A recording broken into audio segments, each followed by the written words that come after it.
আসসালামু আলাইকুম এভরিওয়ান, পদ্মার আড়ালে সবাইকে স্বাগতম। দেশ ও দেশের বাইরে যে যেখান থেকে আমার ভিডিও দেখছেন, আশা করি সবাই ভালো আছেন। আলহামদুলিল্লাহ আমরাও ভালো আছি। আজকে হচ্ছে বাচ্চাদের স্কুলে দিয়ে এসে তারপর ভিডিওটা অন করেছি। যেহেতু ওরা বাসায় থাকলে কাজের কোনো ঠিক ঠিকানা থাকে না, কোনটা আগে করব কোনটা পরে করব। তো যেহেতু স্কুলে চলে যাই, স্কুলে দিয়ে এসে নাস্তা করে তারপর আমি কাজ একটা একটা কমপ্লিট করে নিচ্ছি। ১ ঘন্টা ১.৫ ঘন্টা টার্গেট করে কাজগুলো কমপ্লিট করব, যেহেতু বাবু এখন ঘুমিয়ে পড়েছে। তো ১ম আমি ফিল্টারে পানি ঢেলে দিচ্ছি, যেহেতু কাল রাতে সিদ্ধ করে রেখেছিলাম। ঠান্ডা পানিগুলো আমি ফিল্টারে ঢেলে দিয়ে এখন চুলায় গরম পানি বসিয়ে দেবো সিদ্ধ হওয়ার জন্য। পানি সিদ্ধ হতে হতে ঘরে ঝাড়ু দেওয়া, বিছানা গোছানো, টেবিল পরিষ্কার করা, সেই সাথে অন্যান্য যেগুলো আদার্স কাজ থাকে কিচেনের থালা, বাটি বা হাঁড়ি যেগুলো ধোয়ার, সবকিছু ধোয়া হয়ে যায়, কেন পানি সিদ্ধ হতে টাইম লাগে। কথা বলতে বলতে আমি ফিল্টারে পানি ঢেলেও দিয়েছি, বোতলও রিফিল করে নিয়েছি, সে সাথে চুলায় গরম পানিও বসিয়ে দিয়েছি একসাথে। তো এবার টেবিলটা ক্লিন করে নেব। যেহেতু নাস্তা করার পর টেবিলটা ক্লিন করা হয়নি, আমি স্কুলে চলে গিয়েছিলাম। এখন টেবিলটা ক্লিন করে নিচ্ছি। টেবিল ক্লিনের সাথে সাথে আমি চেয়ারগুলোও একটু ক্লিন করে নেব। আসলে যে ১ ঘন্টা ১.৫ ঘন্টা বাচ্চা ঘুমিয়ে যায়, যে সময়টায় পাই তখন আমাদের হাতে পায়ে যুদ্ধ করতে হয় কাজ করার জন্য। মানে যা কাজ যেন কমপ্লিট করে ফেলতে পারি। যেহেতু বাচ্চা ওঠে গেলে আবার ওকে কুলে নেওয়া, ওকে সময় দেওয়া, তাহলে কাজ আর কোনোটা কমপ্লিট হয় না। এগুলা করতে করতে কোন দিকে আবার ১টাও বেজে যায়। বাচ্চারা স্কুল থেকে নিয়ে আসার টাইমও হয়ে যায়। টেবিল আমার ক্লিন করা হয়ে গেছে মাশাআল্লাহ।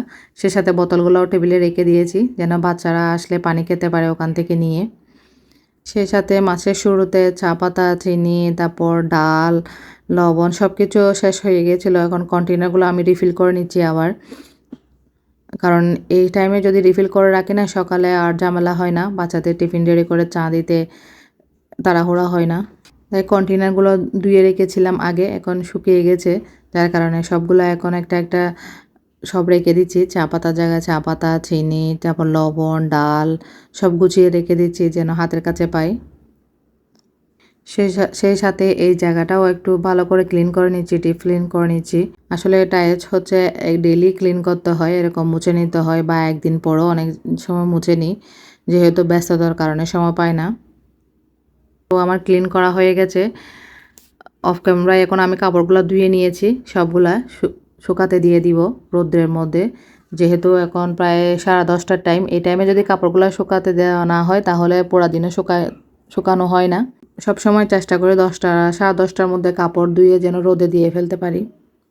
কাপড় শুকা দিয়ে এসে এখন হালকা পাতলা নাস্তা করতে বসে গেছি। যেহেতু সকালের নাস্তাটা 6:30 7টার আগেই করেছিলাম। তো এখন সিম্পল একটা নাস্তা করব। ব্রেড দিয়ে নিউট্রেলা খেয়ে নেব। যেহেতু বাচ্চারা খায়, মাঝে মাঝে আমারও খেতে ইচ্ছে করে ওদের মতো। তো বাসায় আছে যখন খেয়ে নিচ্ছি, সাথে গ্রিন টি নিয়ে নিয়েছি খাওয়ার জন্য। আসলে নিউট্রেলা দিয়ে ব্রেড খেতে আমার বাচ্চারা অনেক পছন্দ করে। তাদেরকে যে টাইমে দেন না কেন, সকালের ব্রেকফাস্ট, বিকালে, দুপুরে, স্কুলের টিফিনে অনেক লাইক করে এটা খেতে। ঝটপটভাবে দেওয়া যায়। আর 10টার দিকে আমি হালকা পাতলা এরকম নাস্তাটাই করে নিই। যেটাই থাকে বাসায় আর কি, ব্রেড, বিস্কিট, যেকোনো নাস্তা। কারণ এটা খেয়ে এখন দুপুরের জন্য রান্না করে নেব। যেহেতু মেয়ের স্কুলে যেতে হবে। সে সাথে ব্রেড খেয়ে নিয়েছি, এখন গ্রিন টিটা খেয়ে নেব হেঁটে হেঁটে। কাজও করব ফাঁকে ফাঁকে।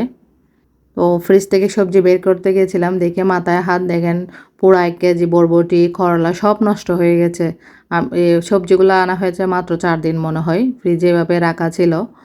বাকি সবজিগুলো খাওয়া হয়েছিল, দুটোটাই নষ্ট হয়ে গেছে একসাথে।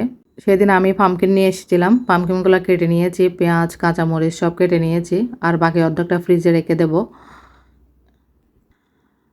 রান্না চুলায় বসিয়ে দিয়ে এখন মেয়ের স্কুলে যাওয়ার জন্য রেডি হয়ে নিচ্ছি। কথা বলতে বলতে স্কুলেও চলে এসেছি। এটা হচ্ছে তাদের স্কুল, গ্রাউন্ড ফ্লোরে বাচ্চাদের খেলার জায়গাও আছে এবং পুরা অনেক একটা স্পেস আছে, বাচ্চারা খেলতে পারে। ছোট বাচ্চাদের জন্য আলাদা, বড়দের জন্য আলাদা। আজকে এক্সামের খাতাগুলা দেখাবে। তো সব স্টুডেন্টরাই আছে, গার্ডিয়ানরাও আছে, খাতা দেখতে আসছে সবাই। আজকের ভিডিওটা এইটুকুই। যদি ভালো লাগে একটা লাইক দিবেন এবং সাবস্ক্রাইব করবেন। ভালো থাকবেন, সুস্থ থাকবেন। আসসালামু আলাইকুম।